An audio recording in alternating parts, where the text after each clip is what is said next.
முருகன் அடிமை நீதிபதி யூடியூப் சேனலுக்காக ஜக்கம்பட்டிக்கு அருகாமையில் சீத்தாலட்சி பல்கில் இருந்து இன்று கோர்ட்டு உத்தரவின் பேரில் ஆண்டிவெட்டி பகுதியில் போக்குவரத்து நெரிசலின் காரணமாக ஹைவேஸ் என்று சொல்லக்கூடிய சாலையோர ஆக்கிரமிப்புகளை எல்லாம் அகற்றிக் கொண்டு இருக்கிறார்கள். பேரூராட்சியின் துணையோடும் தமிழக காவல்துறை பேர் உதவியோடும் ஒரு பக்கம் அர்த்தம் இருந்தாலும் மற்றொரு பக்கம் விபத்தும் அடிக்கடி போக்குவரத்து நெரிசல் ஏற்படும் காரணத்தினால் ஆங்காங்கே நிரந்தரமாக ஹைவேஸ் என்று சொல்லி சாலையோர ஆக்கிரமிப்புகளை அகற்றிக் கொண்டு இருக்கிறார்கள். அதே மாதிரி சாலையோரமாக இதுக்கு முதல் நம்மெல்லாம் நிழல் கூடாரங்களாம் அமைச்சிருப்போம். பொருளுக்கு சேதாரம் இல்லாமல் அங்கங்கே இருக்கக்கூடிய உடைமைகளை எல்லாம் பத்திரமாக எடுத்து பாதுகாத்து கொள்ளுமாறு உங்களை நமது ஹைகோர்ட் உத்தரவின்படி மக்களை வருத்தத்தோடு தெரியப்படுத்திக் கொள்வது உங்கள் முருகன் அடிமை நீதிபதி யூடியூப். என்ன தீபாவளி கழித்து செஞ்சுருந்தா கொஞ்சம் மக்களுக்கு ஒரு இது. பல ஆண்டு காலமாகவே பொருளாதாரம் ரொம்ப கொஞ்சம் போய் கிடக்கு. இந்த நேரத்தில் பார்த்திங்கன்னா ஹைவேயை எடுக்கட்டும், அவங்களுடைய கடமைக்கு செவிசாய்ச்சி ஒத்துழைப்பு கொடுப்போம். அதே நேரத்தில் மக்களின் ஒரு மனநிலைமையும் வாழ்வாதாரத்தையும் கொஞ்சம் யோசித்து எத்தனையோ விஷயம் தூக்கு தண்டனை கூட ஒத்தி வைக்கிறாங்க. எத்தனையோ திருட்டு கேஸு அது இதுன்னு இன்றைக்கி பார்த்திங்கன்னா திருமங்கலம் நம்ம மதுரை மாவட்டம் மடப்புறம் காளி கோயிலில் அந்த செக்யூரிட்டின்னு சொல்லக்கூடிய அஜித்குமார் அடித்து கொல்லப்பட்ட அந்த வழக்கை கூட பல ரூபத்தில் சிபிசிஐடி வரைக்கும் மாற்றி கூட இன்னும் பெருசாக கண்துடைப்பாக அதை கிடப்பில் தள்ளிக்கிட்டே வராங்க.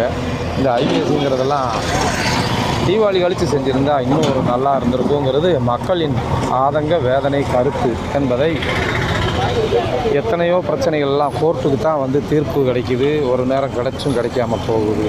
அது மாதிரி மக்கள் தீர்ப்பு மகேசன் தீர்ப்பு என்பதை போல் இந்த 2025 புரட்டாசி மாதம் இன்றைக்கி பார்த்திங்கன்னா 25/9/2025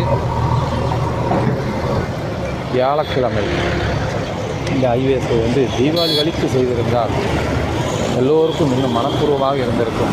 இனி கழுதையும் சுடுகாடுமாக காட்சி அளிக்கக்கூடிய இந்த நேரத்தில் ஊழியர்களுக்கும் முதலாளிகளுக்கும் பெரும் வேதனை தான்.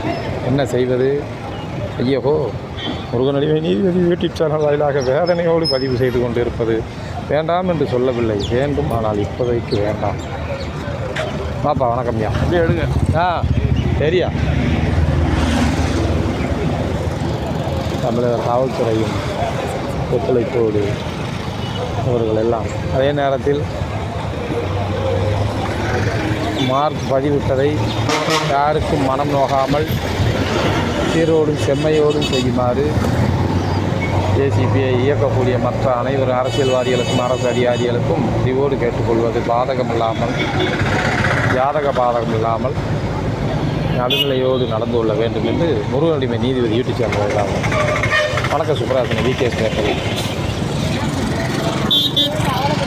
முருகன் அடிமை நீதிபதி யூடியூப் சேனல் என்ன செய்கிறது? எல்லாத்துக்கும் ஒரு வாய்தா போட்டு போட்டுருக்கோம். சரி,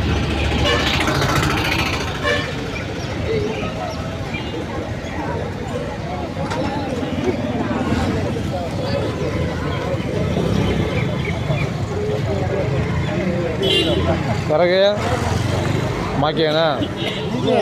வணக்கம்ண்ணே, நல்லா இருக்கீங்களா? வீடியோ பாருங்க. ஆமாம் யூடியூப்பில் போட்டு விட்றதுக்கு